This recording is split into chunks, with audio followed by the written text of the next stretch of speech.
네, 오늘 이 상황 관련해서 전문가 세 분 모셨습니다. 김상겸 동국대 법학과 교수, 강석진 전 서울신문 편집국장, 안영환 새누리당 전 의원 세 분 나오셨습니다. 어서 오십시오. 네, 안녕하십니까.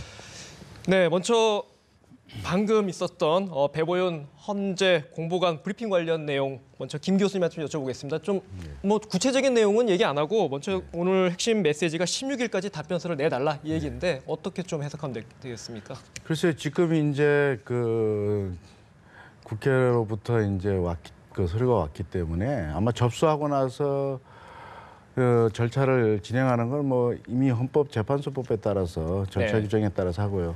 이 탄핵 심판 같은 경우에는 형사재판 절차를 준용을 하게 돼 있습니다. 뭐 그대로 하지 않는다 하더라도 필요한 경우에 이미 소송법상의 절차를 준용하니까 아마 그때 이제 절차 진행의 과정에 대해서는 브리핑하기 위해서 아마 오늘은 그냥 접수한 것으로 끝내고 답변서 요구했다 이 정도로 끝낸 것 같습니다. 자, 아무래도 가장 관심이 헌재가 판결이 언제 나올 것이냐 그거 아닌데 안 의원님.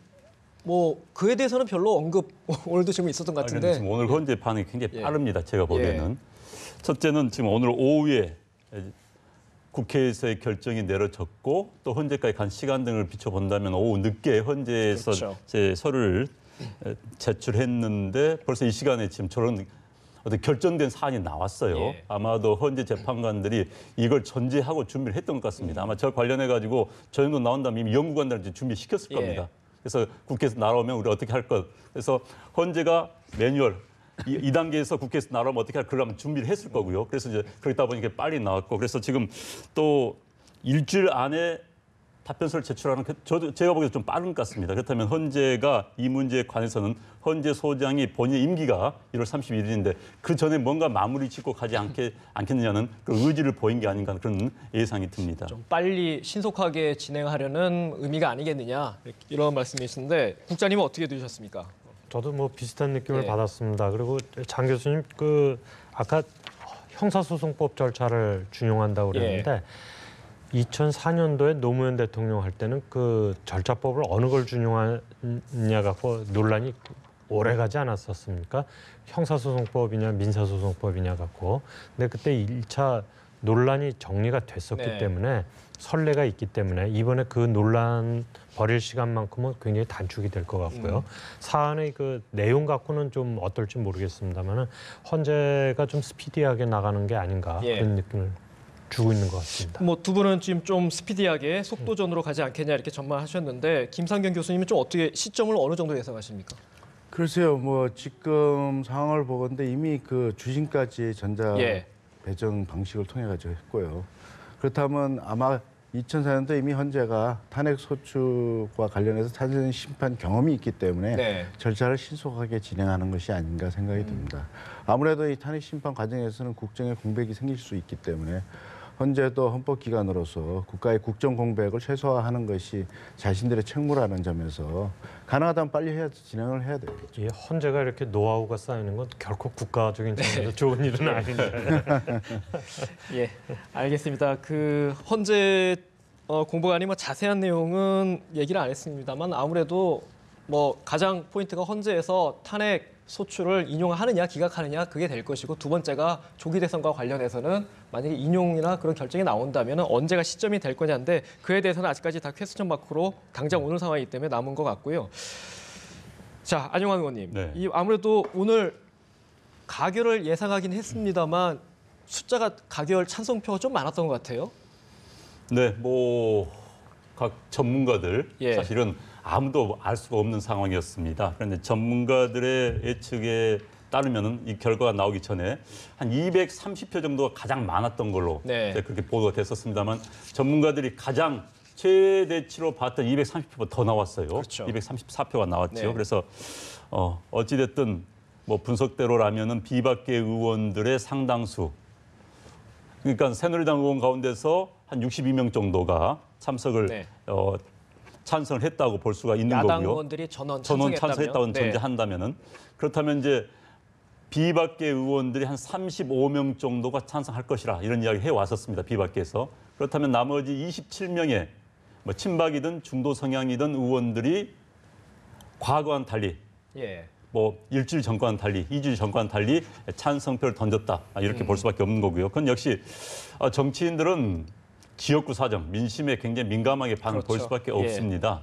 그래서 현재 뭐 여론조사를 하면은 80% 가까운 국민들이 탄핵에 찬성을 한다라고 나왔기 때문에 공교롭게도 이번에 234명은 전체 300명의 78%라고 그래요. 그러니까 민심과 거의 비슷하게 민심과 갔네요. 거의 비슷한 네. 수치가 나왔다고 볼 수 있죠. 그러니까 다시 말한다면 민심을 거역할 수 없는 거기까지 않은 그런 결과가 나왔다. 네. 이렇게 분석이 가능할 것 같습니다. 강 국장님 어떻게 보셨습니까? 이 어쨌든 간에 가결 예상 수치보다도 더 뛰어넘는 건데 네. 압도적인 찬성이라는 것도 하나의 어떻게 보면 중요한 변수가 되지 않겠습니까? 예, 그렇습니다. 저는 오늘 그 한국 민주주의 역사에 있어서 이정표를 세웠다 이렇게 네. 생각을 합니다.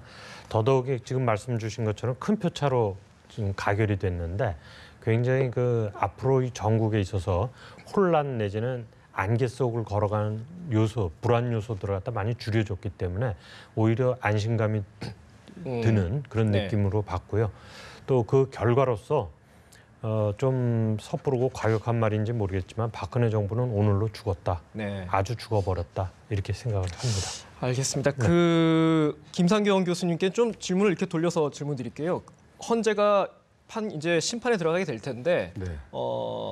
물론 기본적으로 법리적인 거를 따지겠지만 국회에서 압도적인 표차, 찬성표가 굉장히 많이 나왔었는데 그것도 영향을 미칠까요? 글쎄요, 아무래도 헌법재판관도 인간인 만큼 예. 그런 부분에 있어서 영향을 미치지 않는다고 보기는 어렵습니다.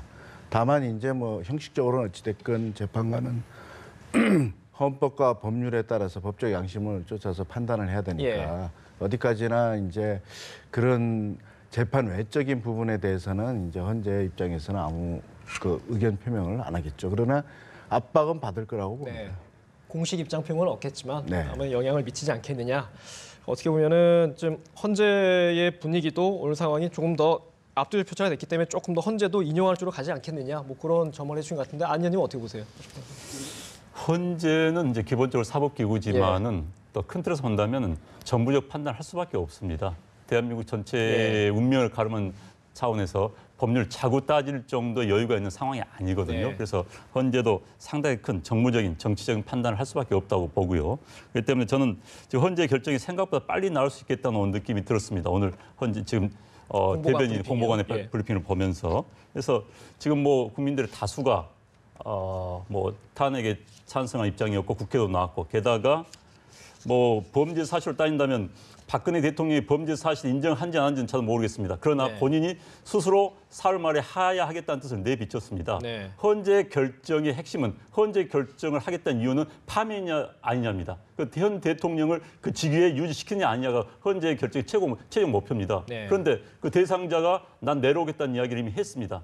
그렇다면 헌재 결정은 어떻게 예측이 가능하지요, 헌재가. 크나큰 정치적 틀이라 본다면은. 그러니까 법적인 자구적인 것을 떠나서 그걸 넘어선 판정을 내릴 수밖에 없다. 그렇다면 결국은 국정 혼백을 최소화시킨 상황에서 판결을 내린다 한다면은 그런 결정을 하겠다 한다면 굉장히 빠를 수밖에 없다는 네. 그런 느낌이 들었고요. 그래서 어찌됐든 헌재도 국민들의 뜻, 국정 공백의 최소화를 고려한다면은 재판이 굉장히 빠를 수밖에 없다. 결정이 이런 느낌이 듭니다. 자, 그럼요. 김상경 교수님. 예. 만약에 헌재 재판 오늘 일단 탄핵 소추안은 가결이 됐고 네. 이후에 박근혜 대통령이 퇴진 의사를 공식적으로 밝힌다면 헌재 심판에는 어떻게 되는 겁니까? 영향이? 일단 뭐 대통령이 스스로 사임하겠다고 해서 사임을 한다면은 결국 뭐 대상이 없어지기 때문에 네. 탄핵 심판은 그것으로 종결된다고 중지되는 봐야 겁니까? 되는 거죠. 뭐 그런 경우에 있어서 사실 대통령이 자진 사임하는 것에 대한 그 금지 규정이라든지 그것을 하지 못하도록 하는 그 별다른 그 법적 규정은 없다고 봅니다. 전례도 물론 없을 국회법에는 테고요. 네. 이제 뭐 탄핵 소추 대상자들이 탄핵 소추가 된 다음에 심판 과정에서 스스로 그 사임을 하지 못하도록 사표를 네. 낼 수 없도록 해놨지만 대통령은 사실은 뭐 본인이 임명권자이기 때문에 그리고 사실 선거로 선출된 자이기 때문에 거기에 대해서 직접 적용된다고 보기는 어렵습니다. 네, 알겠습니다. 일단 오늘 저희가 지금 찬성표와 관련해서 얘기를 하고 있는데 강성식 국장님, 네. 그 여야 상황과 그래서 아까 총평을 해주셨는데 먼저 여당 쪽으로 보면은 친박계에서 상당수가 동참을 했다 이거 네. 아니겠습니까? 네. 표 분석으로 추정하자면요. 네, 네. 여권의 분열, 분당 가능성까지 얘기가 나올 텐데 어떻게 흘러갈까요? 그 부분이? 저는 분당 이전에 새누리당 내지는 보수 세력의 재편은 불가피해졌다고 봅니다. 그 이제 그 재편이 분당까지 갈 거냐 아니냐. 네. 그거는 두 가지 변수가 우선에 생각될 수 있는데요. 하나는 비박 중심의 비대위 체제가 이제 출범하지 않을 수가 없는데 거기에 대해서 친박이 그걸 받아들이면 재편 과정을 갖다 이렇게 밟아가겠지만 만약에 친박 쪽에서 그걸 갖다 받아들이지 않으려고 네. 한다고 하면 뭐 분당까지 가지 않을까 그렇게 생각이 되고요. 또 하나 변수가 있다고 한다면 반기문 유엔 사무총장이 이제 1월달에 귀국을 그렇죠. 하는데 반기문 총장이 친박이 중심이 된 그런 세력 속으로 들어가지 않고 신당을 택하겠다고 한다면 새누리당의 분당이 좀 불가피해지는 게 아닌가 그렇게 생각이 됩니다. 일단 또 다른 요인들도 있을 네. 수 있겠습니다만은 그렇지만 하여튼 오늘 탄핵 의결은 그동안 이제 보수 세력에 대해서 그냥 유권자들이 대충 넘어왔던 것에서 불교적 용어로 친다면 죽비를 들었다. 네. 굉장히 세게 내려친 것이다. 대우각성하라고 그렇기 때문에 여권 전체의 그 재편은 불가피해졌다 네. 이렇게 봅니다. 안영환 의원님은 어떻게 보십니까? 이 이정현 대표는 탄핵 투표 결과에 책임을 지겠다라고 입장을 내놨고 표심만 보면은 야권이 전체 찬성했다고 한다면 여권이 62명이라고 하셨죠? 네. 그러면은 찬성과 반대가 어떻게 보면 엇비슷하게 있는 그렇죠. 부분이 네. 힘의 균형이라고 해야 할까요? 네. 뭐 좀 어떻게 보면 조금 전망하기가 좀 애매한 상황 같은데요. 이제 뭐 단수 수치로 본다면은 뭐 찬성 반대가 반반 정도로 볼 수 네. 있지만은 기존의 그러니까 비상 식국회의 이른바 비박계 모임이 한 30-40명 정도였는데 거기에 비한다면 많은 친박계 의원들이 뭐 속되면 전향을 했다. 네. 이렇게 볼 수밖에 없는 것이죠. 그래서 아마 이 탄핵을 막으려던 친박 지도부는 상당히 충격을 받았을 수가 있습니다. 네. 그렇지만 이제 오늘 차경환 의원이 투표장에서 그냥 퇴장을 비춰볼 때 어느 정도 포기를 했던 것 같아요. 유일하게 투표를 안 그렇죠. 했죠. 그렇다 보면 예. 퇴장을 이제 포기한 상태에서 이 결과를 받아들이는 것 같지만 어쨌든 이제 결국은 이 정치인들이기 때문에 향후 본인들의 위상, 본인들의 입장을 굉장히 고려하지 않을 수가 없을 겁니다. 그 입장 차원에서 이제 새누리당 내 분화라든지 뭐 재창당이 이루어지겠죠. 그게 예상 가능한 시나리오는 첫 번째는 우리가 이제 집으로 따진다면 리모델링이 있을 겁니다. 건물 놔두고 페인트 다시 칠하고 뭐 벽 좀 손질하고 한 리모델링이 있을 것 같고요. 두 번째는 재건축이 있겠죠. 네. 재건축은 정말 홈런 내리고 뭐 5층짜리를 10층을 올린다든지 하는 그럼 이제 새누리당의 이름부터 시작해서 다 갈고 이념적인 지향점도 좀 바꾸겠죠. 네. 또 하나는 현재 터가 너무 안 좋다. 이사를 가야겠다. 그래서 다른 동네로 이사를 가서 그건 아예 이제 이념적 좌표 자체 완전히 바꿔버린 거겠죠. 그래서 새로 이사를 가서 새로운 집을 짓는 아파트를 네. 짓는 그런 세 개의 단계가 있을 수가 있습니다. 그런데 이제 아마 리모델링 가지고는 안 된다는 건 새누리당 당직자들이나 뭐 새누리당 내부의 구성원들 많이 느끼고 있고 과연 이제 이른바 재건축이냐 아예 이사를 가느냐라는 네. 걸 놓고 논란이 있을 것 같습니다. 이사를 간다는 것 자체는 이제 분당 과정이 불가피하다는 이야기죠. 그래서 그 논란이 있을 때 그건 향후 친박계가 주도권을 내가 내놓지 않겠다. 끝까지 가져가겠다라고 고집할 경우 또 비박계가 어느 정도 결기가 있어서 나가겠다라는 그런 구성원들 수가 수십 명 된다든지 이 두 개가 굉장히 변수가 될 것 같습니다. 이 과정 자체는 앞으로 한 일주일 정도의 친박과 비박계 서로의 그 뭐 알력 관계, 뭐 새싸움 또는 뭐 배후에서의 협상 대화 이런 것의 결과가 있어야만 이게 나올 수 있는 것이라서 네. 앞으로 한 일주일 동안은 그걸 좀 지켜봐야 되지 않을까 싶습니다. 안 의원님 지적은 좀 나가면은 제3지대 가능성이 충분히 열려 있다 이런 말씀이신가요? 이제 나간다면은 최소한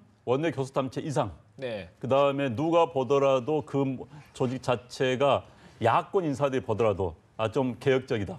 우리가 같이 하더라도 우리 지지자들한테 욕을 덜 먹겠다 하는 분들이 나갔을 때 그런다면 제3지대가 가능하겠죠. 그렇지만 예. 이제 그 수가 아주 미미하다든지 정말 정치 세력으로서의 존재를 인정할 수 없을 정도라든지 아니면은 누가 보더라도 야권 지지자들이 저런 사람과 같이 한다는 건 있을 수가 없어라고 지적하는 사람들이 나와서 제3지대를 외친다면 그건 뭐 그야말로 이루어질 수 없는 그런 가상의 일이 될 수밖에 없는 거고요. 어찌됐든 그런데 제3지대 가능성은 항상 열려 있습니다. 왜냐하면은 네. 역대 어느 선거, 뭐 반장 선거부터 시작해서 뭐 대통령 선거까지 한 명의 강자가 있으면은 나머지 사람들은 연대를 하는 게 선거의 그 기본적인 작동 원리입니다. 그런데 현재는 문재인 전 대표, 문재인 후보가 일단은 앞서 나가고 있습니다. 그렇기 때문에 또 뭐 이재명 씨 어떻게 될지 모르겠습니다만 현재 그 성향의 그 세력에서의 후보가 앞서 나가고 있기 때문에 나머지 세력들이 연대할 가능성은 항상 열려 있다 이렇게 볼 수밖에 없죠.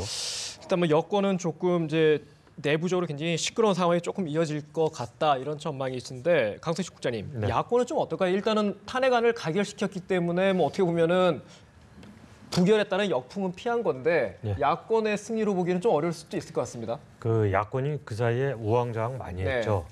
그 저는 이 국면 처음서부터 이런 말씀을 드렸는데 세 개의 화살로 이루어져 있다. 첫 번째가 잘못에 대한 법적 책임 규명. 이거는 이제 탄핵으로 가는 거고. 그다음에 국민들이 불안하기 때문에 거국 내각을 세워서 국정을 안정되게 운영을 하는 문제가 두 번째. 그다음에 세 번째가 그럼에도 불구하고 지금 적폐가 쌓여 있으니 미래에 대한 희망을 좀 갖기 위해서는 새로운 어떤 시스템의 구축, 뭐 개헌이란 표현이 많이 나오고 있지만 그런 것을 비롯한 새로운 시스템의 구축이 필요하다. 근데 지금까지 야당은 탄핵에만 집중해 왔습니다. 그러다 보니까 거국 내각도 안 돼가지고 지금 박근혜 내각이 이제 그대로 이어받게 됐고 개헌 문제는 지금 이야기도 못 꺼내게 이제 됐습니다만은 저는 탄핵이 의결된 이상 향후 전국은 개헌 대 호헌 지금 이대로가 좋다와 개혁을 해야 된다는 세력 사이에 상당한 갈등이 있을 수 있다 이렇게 생각을 합니다. 그리고 야당 쪽에서 사정만 보면 이번에 국민의당이 전체적으로 지지율이 굉장히 빠지지 않았습니까? 네. 그 가장 큰 이유가 민주당하고 똑같은 길을 가다 보니까 대체제로서 무슨 특징이 없는 거예요. 차별화가 안 되죠. 예, 차별화가 안 되는 상태에서 무너졌는데 그 차별화가 안 되는 이유 중에 하나가 국민의당도 탄핵에만 올인을 할 뿐이지 뭔가 새로운 시스템, 대한민국을 업그레이드할 수 있는 내용들을 갖다 내놓지 못한 상태에서 차별화가 안 되는 겁니다. 그래서 이제 국민의당이 여기까지 왔는데 그런 관점에서는 야권 내에서도 제가 보기에는 새로운 시스템을 지향하는 세력과 지금 그대로 가려고 하는 지금 헌법 체제를 그대로 가져가려고 하는 세력 사이에 갈등이 좀 있을 수 있겠다. 그 호언 대 개헌의 그 구도로 짜여지겠다. 그렇게 생각이 됩니다. 다만 여기서 한 가지만 더 덧붙인다고 한다면 지금 호언을 주장하는 분들도 2012년도에는 개헌을 주장을 했었습니다. 그리고 지금 호언을 주장하는 분들도 앞으로 개헌을 주장하게 될 거라고 생각을 합니다. 다만 지금 즉시냐 아니냐 그걸 놓고 논란은 벌어질 걸로 보입니다. 알겠습니다. 뭐 일단 여야 상황도 상황이고 지금 당장 일단 황교안 총리가 이제 대통령 직무대행으로서 이제 국정을 통할하게 되는데 지금 국무회의도 지금 주재를 했습니다. 주재를 했고 좀 있으면 이제 대국민 담화도 내놓게 됩니다. 김상교 교수님. 예. 지금 정치권에서도 가장 주목하는 게 어쨌든 간에 또 어떻게 보면 변수라고 할 수 있는 게 황교안 대통령 직무대행의 권한이 어디까지냐 네. 그 부분일 텐데 어떻게 보면 폭넓게 행사할 수도 있고 좀 제한적으로 행사할 수도 있는데 어떻게 보십니까? 글쎄 뭐 헌법에는 특별한 그 규정이 없고 그냥 권한 대행이라는 표시밖에 없습니다. 그러니까 우리가 보통 해석할 때는 대통령의 권한을 전반적으로 다 그 행사할 수 있는 그런 의미로 받아들여야 된다고 봅니다. 다만 이제 대통령 같은 경우에는 신분이 사실은 국가의 대표기관이라는 신분도 있지만 행정부 수반으로서의 신분도 있기 때문에 그런 법적 지위에서 봤을 때 이제 사실 권한대행이라는 것은 소극적으로 대통령이 가지고 있는 어떤 행정부의 수반으로서의 어떤 그 권한을 갖다 행사하는 정도 이렇게 이제 자제를 할 가능성이 있습니다만 그러나 만약에 비상사태가 발생했다든지 또는 헌법기관이 그 구성원이 그 제대로 충원이 되지 않아 가지고 기능을 제대로 수행하지 못한다든지 그렇다면 이제 뭐 대통령이 가지고 있는 권한의 전반적인 부분까지 다 행사를 해야 되겠죠. 그리고 사실 지금 그 황교안 총리가 이제 권한 대행이 됩니다만은 처음에 야당에서 이제 우왕좌왕했던 게 사실은 대통령 탄핵 소추와 함께 사실 그 국무총리의 권한도 행사하지 못하도록 하는 방안을 강구를 했었는데요. 사실 우리 헌법이 그 의원 내각제가 아니기 때문에 책임 총리제라든지 거국 내각이라든지 이런 것들이 헌법적으로는 실현이 사실은 불가능합니다. 그렇기 때문에 아마 야당에서 초창기에는 그런 식으로 가려다가 혼란을 일으킨 게 아닌가 생각합니다. 네, 교수님, 저희가 지금 청와대 기자 통해서 알아보니까 약 15분 전에 이제 대통령의 직무가 공식적으로 정제가 됐고요. 이제 권한대행 체제로 가게 됐습니다. 또 하나 눈길을 끄는 게 조대환 신임 정무수석을 선임했습니다. 저희 청와대 출입 기자는 이제 탄핵 심판에 대비하는 의미다 이렇게 했는데 그렇게 해석하면 되겠습니까? 어떻게 보십니까? 그렇죠. 아무래도 법전 출신을 갖다가 민정수석으로 다시 그 임명을 한 것은 아마 곧 있을 그 심리에 대비하기 위해서 가능한 한 좀 더 경험이 축적돼 있는 법률 전문가들을 포진시키는 게 낫다고 생각했겠죠. 네, 대통령의 직무가 이제 현재 정지된 상황인데 그러면 공간적으로 어떤 활동에 있어서 제한을 받게 됩니까? 어떻게 됩니까? 뭐 공간적으로야 뭐 권한을 행사 못한다는 것뿐이지 네. 대통령으로서의 신분은 계속 유지하고 있는 것이거든요. 그렇지만 이제 가능하면 이제 국민의 눈에 띄지 않게 본인이 활동을 자제하지 않겠느냐? 그렇게 생각합니다. 알겠습니다. 조대환 민정수석 임명에 대해서는 제가 한 가지만 좀 덧붙이고 싶은데 이분이 그 세월호 특별조사위원회 때 부위원장으로 있으면서 그 새누리당 쪽에서 이제 청구해서 된 사람이고 그때 당시 위원장에 대해서 편향됐다고 그러면서 사퇴를 한 분입니다. 그래서 아마 이분의 임명에 대해서는 야권이나 세월호 유가족이나 이런 분들은 굉장히 부정적으로 받아들일 가능성이 높습니다. 그런 분을 굳이 최재경 민정수석 물러간 자리에 임명을 했다는 게 어떻게 받아들일지 저는 좀 우려스러운 면이 있습니다. 탄핵소추안에 포함되어 있는 세월호 7시간 관련 그런 거에 대한 대비의 포석이다 이렇게 해석할 수도 있겠네요. 세월호 그 대비일 수도 있겠지만 그 세월호 대비 이분 아니면 못할까요? 저는 그렇게는 생각이 안 되는데 좀 아쉽습니다. 이 부분은. 네, 알겠습니다. 어쨌든 황교안 대통령 권한대행 체제로 공식적으로 전환이 됐고 안영환 의원님. 야권의 반응이 조금 미묘한 것 같아요. 일단 추미애 대표는 아까 기자회견 발언을 보면은 황교안 대행의 독주하지 말라 이렇게 경고를 했거든요. 돌려서 말하면 일단 황교안 대행 체제는 인정할 수밖에 없다 이런 얘기 아니겠습니까? 어떻게 보십니까? 인정 안 할 수가 없습니다. 예를 들어 지금 황교안 정확히 말하면 이제 권한 대행입니다. 대통령 권한 대행 보고 야 그만둬 내려와라 하면 대한민국은 정말 지위가 없는 겁니다. 사령관이 없는 겁니다. 왜냐하면 새로운 대통령 권한 대행을 어떻게 합니까? 또 위로 장관 계속 내려가야 되는 겁니까? 끝도 끝도 없는 것이고요. 그래서 그건 본인들도 알 겁니다. 그러나 제가 이제 야당한테 이런 이야기 꼭 해주고 싶습니다. 사실 지난번에 총리 지명을 해라 국회에서. 그런데 그 당시에는 야당이 여당이 다 포기한 상태였습니다. 야당이 지명한 총리 후보자가 당연히 총리 될 수밖에 없는 상황이었는데 그걸 포기했습니다. 그리고 이제 와가지고는 황교안 총리는 마음에 안 든다 내려와라. 이건 야당도 말이 안 되기 때문에 본인도 그건 알 겁니다. 그리고 이 상황에 대해서 이제는 사실 야당도 책임감이 있거든요. 현재 권력 자체가 국회로 넘어와 있는 상황입니다. 그렇다면 책임 있는 야당, 국회 제1당이라 할 수 있는 과반수를 넘는 야당이 책임을 져야겠죠. 그래서 지금 사실 광장에서는 얼마든지 외칠 수가 있습니다. 광장에서 박근혜 대통령 지금 당장 구속 수감하라 이런 이야기 많이 붙어 있습니다.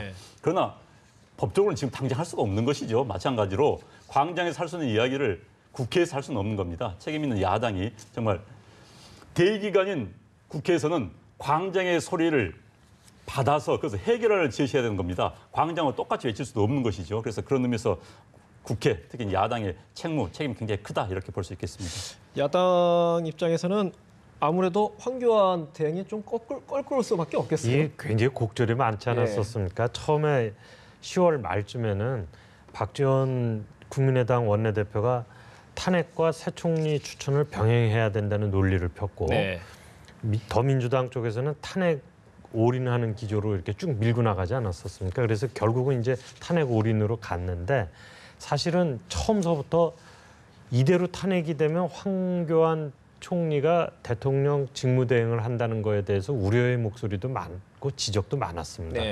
근데 이제 요 직전 탄핵 직전까지 더민주당 특히 이제 추미애 대표가 황교안 체제까지 전부 불신임 당한 거니까 내각 총사퇴해야 된다 이렇게 레토릭은 했었습니다. 네. 정치적 수사는 했었는데 그 이야기를 들으면서 야 이거 정치적으로는 공세가 충분히 이해가 되지만 법논리상으로는 좀 이야기가 안 되지 않느냐 그런 지적들이 많았죠. 근데 이제 생각을 해보면 추미애 대표로서 황교안 체제를 갖다가 다 물러나라고 지금 주장을 하게 되면 그동안 우왕좌왕했던 것에 대한 책임 본인도 져야 되거든요. 그러니까 인정을 안 할 수가 없었을 겁니다. 네. 다만 이제 황교안 국무총리가 그렇게 오버할 사람 같지는 않지만 오버하지 않도록 그 모든 걸 이렇게 관리형 내각으로 이제 가야 되겠죠. 야당하고 가급적이면 부딪히지 않고 또 잘 협의해서 이제 해야 되겠습니다만은 야당도 그만큼 이 국정 안정에 대해서는 굉장히 큰 책임을 지금 지고 있는 상태다 이렇게 말씀드릴 수 있을 것 같습니다. 네. 김상현 교수님, 예. 지금 강석식 부장님이 말씀하신 거랑 비슷한 맥락 같은데 그렇다면은 2004년도에 고건 모델로 따라갈 것이다. 예. 이런 관측을 많이 합니다. 어떻게 전망하십니까? 그렇죠. 일단은 아마 당분간은 그렇게 소극적인 권한만 행사하지 않을까 생각이 들고요. 네. 그렇다면 2004년도에 당시 그 고건 총리가 적극적으로 권한 행사하지 않고 자기는 주어진 그 범위 내에서 권한 행사를 자제하겠다 이렇게 네. 했기 때문에 아마 그 범위 내에서 권한만 행사할 것이라고 봅니다. 네. 다만 이제 계속 얘기가 나오고 있습니다만 헌법재판소 그 재판관의 결연이 생겼을 때는 그 결론에 대해서 어떤 식으로 이제 판단할 것이냐인데 7명까지는 재판이 가능하거든요. 그렇기 때문에 그때까지는 아마 권한 행사하지를 않을 거라고 저는 생각합니다. 만약에 1월 말까지 결과가 안 나오면은 헌법재판소장이 퇴임하지 않습니까? 네. 권한대행이 신임 소장을 임명할 권한이 있습니까? 아니요, 그거는 지금 소장이 만약에 임명이 되지 않으면은 거기에서 이제 그 헌법재판소법에 따라 가지고 연장자나 그 선임 재판관이 소장 직무 대행을 대행하는 하도록 식으로? 그렇게 되어 있습니다. 예. 알겠습니다. 오늘 이 탄핵과 관련해서 오늘까지는 어쨌든 탄핵안 가결에 모든 전 국민의 이목이 집중됐다면 이제부터 어떻게 보면은 정치권으로서는 바로 모두가 이제 대조기 대선 모드로 가지 않겠습니까? 안 의원님, 일단은 이번 탄핵 정국에서는 문재인 전 대표의 지지율이 상대적으로 높게 나왔습니다. 어떻게 좀 봐야 되겠습니까? 네, 일단은 이제 여권 후보들이 대폭 떨어졌지요. 여권 성향 후보들이. 그렇죠. 예. 그런데 문재인 전 대표 같은 경우도 상대적으로 본다면 크게 오른 게 아닙니다. 이 탄핵 정국 정말 더불어민주당의 지지율은 역대 최고치를 기록한 그런 상황입니다. 새누리당의 지지율은 역대 최저치를 기록한 그런 상황인데도 불구하고 문재인 전 대표의 지지율은 크게 오르지 않았습니다. 이 때문에 문재인 대표의 한계를 지적하는 목소리가 굉장히 높습니다. 네. 그래서 문재인 대표로는 정권, 정말 야권으로서의 정권 교체가 불가능한 거 아니냐 이런 지적도 나오고 있죠. 그래서 문재인 대표는 그걸 굉장히 아프게 생각을 해야 될 겁니다. 그렇기 때문에 지금 이제 그 틈을 뚫고 올라온 것이 이재명 성남시장의 지지율이 굉장히 고공행진하고 있는 네. 이런 모습을 보이고 있지요. 그래서 어찌됐든 문재인 대표가 이번에 굉장히 존재감을 부각시켜 노력을 많이 했습니다. 또 전국의 그 탄핵 전국 상황에서 전국의 촛불 시위를 돌아다니면서 실질적인 선거운동까지 했습니다. 네. 그렇음에도 불구하고 별로 오르지 않았다는 것은 문재인 대표에 대해서 다시 한번 생각을 하게 할 수 있는 그런 상황이죠. 그런데 이제 문재인 대표가 지금 대통령이 탄핵 결정됐으므로 이제 즉시 하야하라 이런 주장을 하고 있습니다. 네. 즉시 하야한다면 예를 들어서 대통령이 내일 하야하면 60일 안에 선거를 치러야 되는 겁니다. 네. 2월 10일 안에 선거를 치러야 되는 것이죠. 그런데 이건 상당히 문재인 대표가 어떤 의도로 이제 그 말 정치 공학적으로 따지고 본다면은 내가 대통령 지금 가장 유리하니까 하겠다는 이런 이야기로도 해석이 될 수가 있어요. 그래서 문재인 대표가 이제 이런 부분들 때문에 또 중도층에는 성향이 있는 그 지지자들로부터는 또 그 비판을 받는 그런 모습을 보이고 있습니다. 어찌됐든 문재인 대표든 지금 다른 대권 후보든 간에 정신 차려야 됩니다. 지금 상황에서 예. 당분간 예. 정치공학적 계산 조금이라도 좀 벗어나야 되는 겁니다. 아까 요 관련해서 김상균 교수님도 잠깐 지적해 주셨는데 저쪽의 야권의 주장대로 즉시 사퇴를 하게 되면 헌재 심판은 중단된다라는 의견이신 거죠, 아까 전에? 종결되는 거죠. 예. 대상자가 없는데 더 이상 진행한다는 건 그 재판에 이익이 전혀 없습니다. 어떻게 보면 일단 정치적 레토릭으로 해석할 수도 있겠네요. 그리고 이런 상황 자체를. 네. 강 국장님은 어떻게 보십니까? 또 하나 제가 질문드리고 싶은 게 아직 대통령 탄핵이 최종 결정이 안 됐습니다. 예. 탄핵 소추안만 가결이 된 거죠. 예. 야권이 대권 레이스에 들어갈 것 같은데 예를 들어서 뭐 경선이라든지 분위기를 띄우기 위한 그런 것까지 나갈 수 있을까요? 저는 이번 탄핵 국면에서 가장 수혜자는 뭐 지지율은 안 뜨지만 문재인 대표가 이제 가장 수혜자라고 생각이 됩니다. 왜냐하면 그만큼 존재감을 갖다가 끝까지 흔들리지 않게 가져갈 수 있었고, 그다음에 두 번째 수혜자는 당연히 이재명 성남시장이라고 생각을 합니다. 그리고 그 두 분 지지율을 합하면 지금 더불어민주당 정당 지지율하고 거의 유사치가 나옵니다. 그러니까 두 분이 지금 나눠 가졌다. 민주당의 지지율을 갖다 좀 나눠 갖고 있는 형국이 아닌가 그렇게 생각이 됩니다. 그런데 지금 탄핵 소추안이 의결되고 헌재가 어떤 결정을 내릴 것이냐. 헌재가 지금 현재로서는 인용 결정을 내릴 가능성이 높아 보이지 않습니까? 그렇다고 한다면 당연히 이 선수들은 전부 다 대선 준비를 하겠죠. 네. 그 캠프를 갖다 확충을 하고 사람을 갖다 만나고 뭐 하는 활동들을 하지 않겠습니까? 그것이 어떤 명목이든지 간에. 그렇지만 저는 그 즉각 퇴임 주장에 대해서는 참 동의하기가 어려운데 이게 탄핵이라는 게 헌법에 정해진 법적 절차에 의해서 그 절차에 올라탔으면 그게 끝까지 가는 게 순리죠. 그다음에 제가 며칠 전에 그 보수 집회에서 윤창중 씨가 나와가지고 연설을 하는 걸 보면서 그 연설에서 자기는 억울한 희생양이다라고 이제 코스프레를 하면서 여러 가지 연설을 하지 않았었습니까? 그걸 보면서 이게 책임 문제가 생겼을 땐 끝까지 규명을 해서 악귀를 단단히 져놔야 후유증이 없는 거구나 그런 생각을 갖게 됐습니다. 지금 박근혜 대통령도 일단 잘못한 일들이 검찰 공소장에서도 나타났고 탄핵 소추안에서도 나타난 이상은 거기에 대해서 본인도 충분히 반론을 펼 수 있는 기회를 줘야 되고 그다음에 책임을 갖다 엄정하게 규명을 해서 단단히 악기를 져야 된다고 생각을 합니다. 그래서 이 야권 주자분들한테 좀 말씀드리고 싶은 거는 뭐 즉각 퇴진 주장을 해도 뭐 그분들 자유겠지만 일단 국가의 미래를 생각을 해서 헌재 결정을 갖다 지켜보면서 대권 레이스에 들어갔으면 좋지 않겠나 그렇게 생각이 됩니다. 일단 오늘 본회의 가결을 기점으로 일단은 질서 있는 방향으로 가자. 네. 그래서 오늘 국회에서 의결 자체가 저는 또 다른 측면에서 의미가 있는 게 대한민국이 헌법의 원리가 원칙이 작동되고 있는 국가라는 걸 보여준 겁니다. 대통령이 잘못했으면은 근데 어떤 고위 공직자라도 법적 절차에서 헌법적 절차에 따라서 그 사람을 처벌할 수 있는 그런 길을 틀어놨다는 것이 헌법상의 원리죠. 그런데 그게 이번에 작동됐다는 게 저는 어떤 의미에서는 참 다행스럽게 생각을 하고요. 그다음에 만약에 대통령이 지금 하야 한다면은 2달 내 선거를 예를 들어서 한다면 2월 중순에 선거 치릅니다. 그러면 만약에 당선된 측이 아닌 사람 지지하는 사람들 불복 운동이 생길 수 있습니다. 이런 격이 되는 거죠. 어떤 선수는 이미 링에서 몸을 다 풀고 충분히 몸을 풀고 어떤 선수는 속된 말로 버스 타고 오고 있는데 경기가 이미 시작돼 끝나버린 겁니다. 그렇기 때문에 지금 당장 한다는 건 국가 안정을 위해서 바람직하지 않은 것이죠. 재밌는 비유를 해주셨는데 안 의원님, 지금 반기문 총장을 염두에 두고 하신 거죠? 내가 전 지지 이런 여부를 떠나서 현재 여론조사에 놓고 있는 상위층에 있는 후보가 있는데 등장할 수 있는 기회를 주지 않고 게임이 끝나버렸다. 이럴 때 그 불복이라는 것은 전 불보듯이 뻔하게 그런 불복 운동이 일어날 수 있다고. 왜냐하면 특히 이번에 이제 광화문에서요. 시민들이 100만 명 이상이 나오면 정권도 바꿀 수 있다는 것을 시민들이 체험을 하게 됐습니다. 저는 이게 어떤 선례를 작용할지 굉장히 우려스러운 부분도 있습니다. 예를 들어서 어느 자기 정파가 마음에 맞지 않는 정파의 대통령이 됐다. 그렇다면 끌고 나가서 한번 해보자라고 했을 때 그래서 이 부분에 대해서 한번 우리가 고민해야 될 과제를 남겼다 이런 생각이 듭니다. 지지율 이번에 탄핵 정국에서 지지율과 관련해서 반기문 총장의 지지율은 어떻게 보세요? 여권이 직격탄을 어떻게 보면은 지금 아까 말씀하신 것처럼 문재인, 이재명 두 카드가 굉장히 수혜를 봤다 이렇게 볼 수는 있을 텐데 반대로 반기문 총장은 여권의 주자로 인식됐음에도 불구하고 어쨌든 간에 공동 1위든 그 빅3 안에 계속 유지를 하고 있단 말이죠.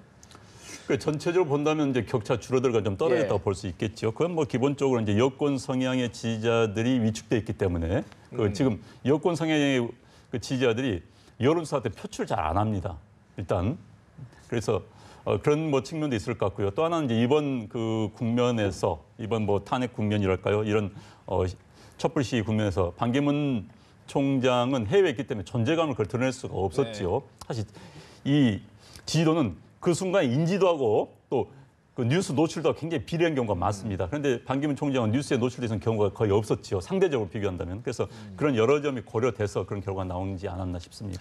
그 반기문 총장이 내년 초에 귀국을 한다고 하니까 강 국장님 내년 초부터 일단 대선 레이스가 시작된다 그렇게 보면 되겠어요? 공식적으로? 지금 반기문 총장 귀국 일시가 한때 혼선이 있었죠. 네. 1월 중순 정도였는데 1월 1일 정도로 보도가 됐다가 그게 아니다 뭐 그래가지고 다시 1월 중순으로 이제 수정되기도 했는데 반기문 총장이 굉장히 신중한 분입니다.